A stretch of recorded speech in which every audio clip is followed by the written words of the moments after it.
Hello and नमस्कार। मैं doctor कंचन Singh Bharat homeopathy में आप सभी का स्वागत करती हूँ। और आज के इस वीडियो में मैं आप सभी से बात करने वाली हूँ, क्या एक पैरालिसिस पेशेंट चुकंदर का सेवन कर सकता है या नहीं कर सकता है। तो चलिए आइए जानते हैं सबसे पहले कि आखिर चुकंदर में ऐसे क्या क्या गुण पाए जाते हैं जो एक पैरालिसिस पेशेंट उनका सेवन कर सकते हैं या नहीं कर सकते हैं। जैसा कि आप सभी को पता है, पैरालिसिस होने के कई रीजंस होते हैं, जैसे कि ब्रेन स्ट्रोक हो जाना या ब्रेन हैमरेज हो जाना या मल्टीपल स्क्लेरोसिस हो जाना या कोई भी इंजरी हो जाना, चाहे वो एक्सीडेंटल इंजरी ही क्यों ना हो। तो बहुत सारे ऐसे रीज़न हैं जिसके वजह से पेशेंट की बॉडी पैरालाइज हो जाती है। अब हमारा ब्रेन है, ये हमारे पूरे शरीर को कोऑर्डिनेट करता है। राइट वाला जो ब्रेन है वो हमारे लेफ़्ट बॉडी को कोऑर्डिनेट करता है और लेफ़्ट वाला जो ब्रेन है हमारा, वो हमारे राइट साइड की बॉडी को कोऑर्डिनेट करता है। अब किसी की भी बॉडी पैरालाइज हुई है तो उसके अंदर जब रिकवरी देखने को नहीं मिलता है तो पेशेंट बहुत ज़्यादा परेशान हो जाते हैं। वो डाइट फॉलो कर रहे हैं, मेडिकेशन भी ले रहे हैं, फिजियोथेरेपी भी करा रहे हैं, लेकिन फिर भी उनको जब आराम नहीं दिखता है तो पेशेंट बहुत परेशान होते हैं। वो बहुत ज़्यादा फ्रस्ट्रेटेड हो जाते हैं और फिर उनके अंदर बहुत सारे नेगेटिव थॉट्स आने लगते हैं कि हाँ, वो जीना भी नहीं चाहते हैं। लेकिन ऐसा नहीं है। आज जो मैं वीडियो लेकर आई हूँ वो पैरालिसिस पेशेंट के लिए स्पेशली है कि क्या एक पैरालिसिस पेशेंट अपनी रिकवरी को बढ़ाने के लिए क्या वो चुकंदर का सेवन कर सकते हैं। तो बिल्कुल कर सकते हैं। अगर आपकी बॉडी पैरालाइज है तो आप चुकंदर का सेवन कर सकते हैं, पर मॉडरेट फॉर्म में। आपको ये ध्यान रखना है कि आखिर आपकी पैरालिसिस क्यों हुआ है, ब्रेन स्ट्रोक की वजह से हुआ है या ब्रेन हैमरेज की वजह से हुआ है।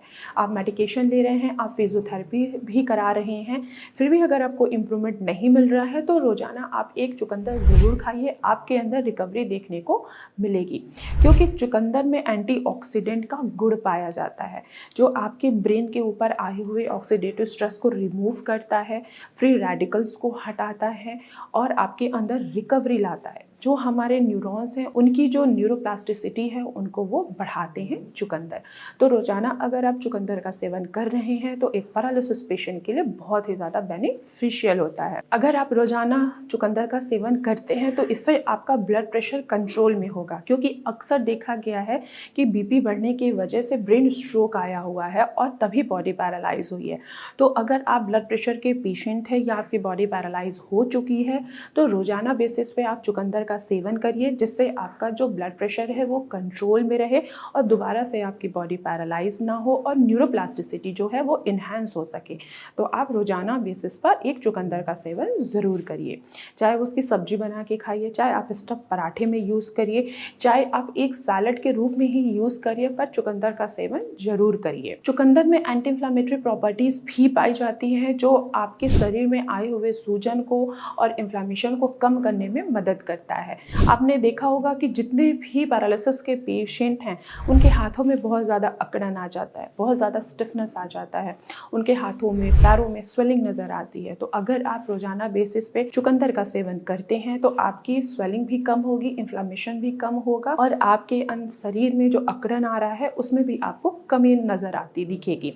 तो रोज़ाना बेसिस पे अगर आप एक चुकंदर का सेवन करते हैं तो इससे आपकी इन्फ्लेमेशन भी कम होगी और आपकी स्वेलिंग भी कम होगी। लेकिन आपको एक बात का ज़रूर ध्यान रखना है कि अगर आप शुगर के पेशेंट हैं तो चुकंदर का सेवन आप मॉडरेट फॉर्म में करेंगे। अगर आप शुगर के पेशेंट नहीं हैं तो रेगुलर बेसिस पे 1-2 चुकंदर का आप सेवन आसानी से कर सकते हैं। एक बात और आपको ध्यान रखना है कि अगर आपको किडनी में स्टोन है तो भी आप अधिक मात्रा में चुकंदर का सेवन नहीं करेंगे। तो चुकंदर का आप सेवन एक पैरालिसिस पेशेंट कर सकता है, लेकिन मॉडरेट फॉर्म में।